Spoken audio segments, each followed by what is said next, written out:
Ser podcast. Las 7 de hoy por hoy. Ser podcast. Hola, muy buenos días. El frío es ya un arma de guerra. Está siendo el gran aliado de Rusia para intentar derrotar a Ucrania. Y esta ha sido una noche gélida en muchas ciudades del país, con -3 grados en Kharkov, -2 en Kiev o 0 en Jersón. El suministro empieza a restablecerse ahora, después de casi 10 días sin calefacción, ni agua potable ni luz.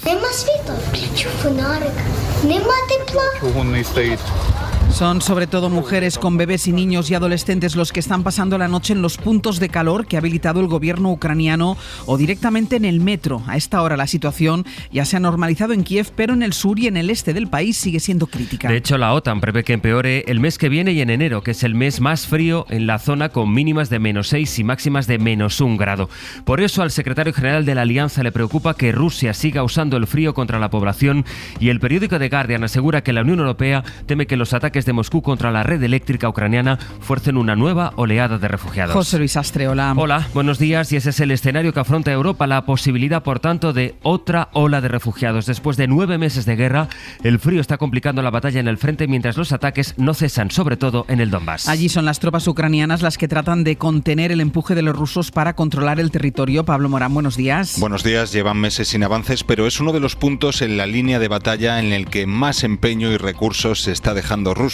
El control de la ciudad de Bakhmut. Su conquista rompería las líneas de suministro ucranianas hacia el corazón de la región del Donetsk, que quedaría a merced de las tropas rusas. Jesús Manuel Pérez Triana es analista de seguridad y defensa. Aunque hay zonas del Donbass donde los rusos han intentado romper las líneas ucranianas, y lo que estamos viendo es que los reservistas, personal que estaba hace pocas semanas pues teniendo su oficio, su profesión normal y corriente, está siendo usada fundamentalmente como carne de cañón para chocar contra las líneas ucranianas y siendo repetidamente rechazado. El Kremlin no actualiza sus bajas desde el 21 de septiembre. Entonces reconoció casi 6.000 soldados muertos, muy por debajo de previsiones como las de Estados Unidos, que habla de más de 100.000. Lo que están sufriendo ambos bandos es escasez de arsenal. Rusia ha llegado a lanzar 50.000 proyectiles en un solo día. Estados Unidos apenas produce 15.000 cada mes. Lo más inmediato de la actualidad, como ven, de la actualidad internacional está en Ucrania. Pero lo más comentado está en este momento en China. Ha sido un fin de semana histórico con protestas contra el gobierno de Xi Jinping al grito de queremos democracia, queremos libertad. Miles de ciudadanos han salido a la calle para rechazar la política COVID-0 que sigue su gobierno. China ya ha superado en las últimas 24 horas los 40.000 contagios en un solo día. Es el récord diario desde que comenzó allí precisamente la pandemia. Millones de personas están a esta hora confinadas, aunque sea solo por casos sospechosos en su edificio. Las escuelas, los bares, los restaurantes están cerrados hasta nuevo aviso, y el régimen trata de contener unas protestas que no dejan de crecer. En España, la semana política empieza con los ecos de los actos de este fin de semana. Sánchez es el jefe de demoliciones. Sánchez quiere triturarlo todo. El doble de agresiones sexuales que cuando Sánchez llegó al poder. Y una ministra enloquecida que hace una ley con el beneplácito de todo el gobierno y de toda la izquierda política y mediática para que acaben saliendo a la calle los violadores y los pederastas. Abascal ha sacado a los suyos a la calle, otra vez a la Plaza de Colón de Madrid, para pedir un adelanto electoral, y de paso ha dado por buena la violencia verbal de sus diputados en el Congreso, sumando otro insulto más a Irene Montero. Mientras Vox sale así, de esta manera, a la calle, el PP centra sus críticas al gobierno en mítines como el que Feijóo compartió el sábado con Díaz Ayuso en Madrid. El coordinador general del PP, Elías Bendodo, subía el tono de su oposición al gobierno por la ley del solo sí es sí. Cada día, cada hora que pase con esta ley en vigor, corremos el riesgo de que se le rebaje la condena por agresión sexual o se ponga en la calle a un violador. Por tanto, el gobierno tiene que tener muchas prioridades, pero esta es una absoluta prioridad, hacer lo que le ha pedido no el Partido Popular, lo que pide la inmensa mayoría de los españoles. Y mientras Pedro Sánchez se esforzaba en reforzar su perfil institucional e internacional, estrenándose como el nuevo líder de la Internacional Socialista. Pero frente a su ruido, sus insultos, sus bloqueos, España avanza. España avanza porque protegemos a la gente. España avanza porque gracias a los fondos europeos protegemos el crecimiento económico. España avanza porque a las grandes empresas les pedimos un mayor esfuerzo mientras se lo aliviamos a la mayoría social de españoles y españolas. Y cerramos la portada con el que probablemente vaya a ser su principal tema de conversación. España está a un paso de los octavos de final en el Mundial de Qatar. Bien Unai, aguanta Unai, no la saques, aguanta. Se acabó.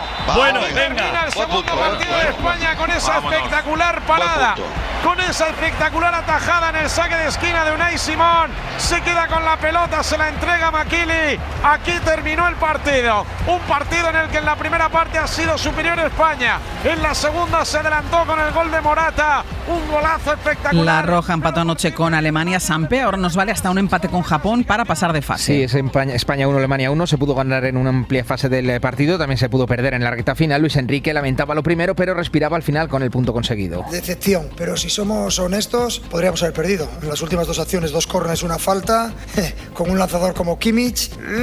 O sea que creo que el resultado es justo. España sigue liderando el grupo, 4 puntos. Japón, Costa Rica tienen 3. Cierra Alemania con solo 1. El jueves España-Japón. Un empate nos mete en octavos e incluso podría valer para terminar como primeros de grupo. Es lunes, es 28 de noviembre. Estamos a sola 24 horas de que el Tribunal Supremo se pronuncie por primera vez sobre la reducción de penas, incluso excarcelaciones, que ha provocado la aplicación de la ley del solo sí es sí. Fuentes del Alto Tribunal confirman a la cadena SER que van a estudiar caso a caso para analizar cada uno y si procede o no la modificación de la pena para ajustarlas a las que contempla la nueva ley. Mientras tanto, ya van 7 audiencias provinciales que se desmarcan de la instrucción del fiscal general del Estado que pedía no rebajar las penas. Gillian Ayala, buenos días. Hola Ángels, buenos días. Lo que decía en este caso la Fiscalía era que si la pena del violador estaba dentro de la horquilla que contemplaba la ley de Irene Montero, pues se mantuviese la condena original. Pero de momento, Madrid, Vizcaya, Málaga, Córdoba, Granada, Alicante y Zaragoza se desmarcan de la instrucción. A la espera de lo que salga mañana del Supremo, las reacciones siguen en la política. Dentro de Podemos creen que los apoyos que ha recibido esta última semana Irene Montero ante los insultos de Vox refuerzan a la ministra, aunque siguen las fisuras entre los morados y el espacio político de Yolanda Díaz. Ana Fernández Vila, buenos días. Buenos días. Sí, en Podemos creen que salen reforzados. Fuentes moradas aseguran a la SER que ese apoyo en bloque de la izquierda les da la razón en que deben ser respetados. Así que están convencidos de que toman impulso en un momento en el que cada movimiento a la izquierda del PSOE se mide al milímetro, mientras crece la brecha entre Podemos y Yolanda Díaz por la construcción de Sumar. Pero desde los sectores próximos a la vicepresidenta rechazan que vaya a haber un reequilibrio de fuerzas. Las fuentes consultadas admiten que lo ocurrido con Montero puede servirle a los morados para ganar cohesión interna porque refuerza su estrategia de victimización, dicen, pero lo ven como un movimiento hacia adentro, no hacia afuera, que puede favorecerles ante su militancia, pero no ante el electorado. Dicen, avisan de que ya ha quedado demostrado que estas estrategias no funcionan para movilizar a los desencantados. En la agenda de este lunes está la reunión del Ministerio de Seguridad Social con los agentes sociales para negociar los flecos sueltos que quedan en la reforma de las pensiones. Esos flecos sueltos son la última fase del plan que propone el Gobierno. El más difícil de negociar según la patronal, porque sobre la mesa está cambiar el tope máximo de cotización o los años a tener en cuenta para calcular la prestación final. Además, el Ejecutivo ya está trabajando contrarreloj porque en un mes termina el plazo que acordó con Bruselas para aprobar esta reforma. Un cambio imprescindible para seguir recibiendo los fondos de recuperación. De momento, la COE ve complicado llegar a un acuerdo antes de esa fecha. Javier Ruiz, buenos días. Buenos días. La reunión de la Mesa de Diálogo Social sobre Pensiones vuelve a reunirse contra el reloj, porque el Gobierno prometió tener la reforma cerrada antes de fin de año y a estas alturas todavía falta por cerrar. Modificación en el periodo de cálculo, previsiblemente incrementando el número de años trabajados que computan para fijar una pensión. Segundo, alza de las bases de cotización máximas, y Escrivá ha insinuado incluso un tercer movimiento, cambios en la jubilación parcial y en la jubilación activa. Así que con toda esa agenda por delante extraordinariamente compleja y sin ningún papel, porque los sindicatos siguen diciendo que no llegan propuestas por escrito, esa mecha echa a andar ahora. Ha de correr porque en menos de un mes tiene comprometido no solo con sindicatos y empresarios, sino también con Bruselas entregar una reforma de pensiones. Y esta va a ser una semana de muchísimas reivindicaciones por la sanidad pública en varios puntos de España. En Madrid hoy los médicos de atención primaria y los pediatras cumplen una semana de huelga reivindicando cómo están escuchando más personal y tiempo para atender a sus pacientes. En Andalucía el sindicato mayoritario se va a manifestar pasado mañana, el miércoles, en Málaga. Además, los médicos de atención primaria ya han anunciado anunciado una huelga para el 27 de enero si no ven avances en las negociaciones. En Cataluña hoy empieza un ciclo de movilizaciones que van a afectar al colectivo médico de todos los ámbitos asistenciales del sistema de salud. Radio Barcelona, Sergi López, buen día. Hola, buen día. Una situación que se produce también en paralelo a un incremento de los casos de sarna que hay en estos momentos en Cataluña. Los médicos no saben la razón que explica este incremento tan pronunciado y sostenido en el tiempo. El problema se detectó antes de la pandemia, pero sospechan que el confinamiento favoreció que se disparasen los contagios. Alba Martínez, que es coordinadora del Grupo de Dermatología de la Sociedad Catalana de Medicina Familiar, dice que también se enfrentan a un fracaso de los tratamientos. El tractament és molt important que el facin. Dice que es muy importante que el tratamiento lo hagan todos los contactos estrechos porque pueden estar en un periodo de incubación, dice Martínez. Los síntomas de la sarna son un fuerte picor, sobre todo de noche en zonas como las muñecas o los genitales. Hoy por hoy noticias. Ser podcast. Vamos a repasar lo que cuentan los periódicos con Bayo, con Gillian, con Javi y con Sastre. Vamos a empezar por los titulares de la prensa nacional, Gillian. Bueno, el hombre de las portadas es Álvaro Morata y la selección española es la imagen que más se repite. En titulares leemos en El País: España también sabe competir. El Mundo dice: a un paso de octavos.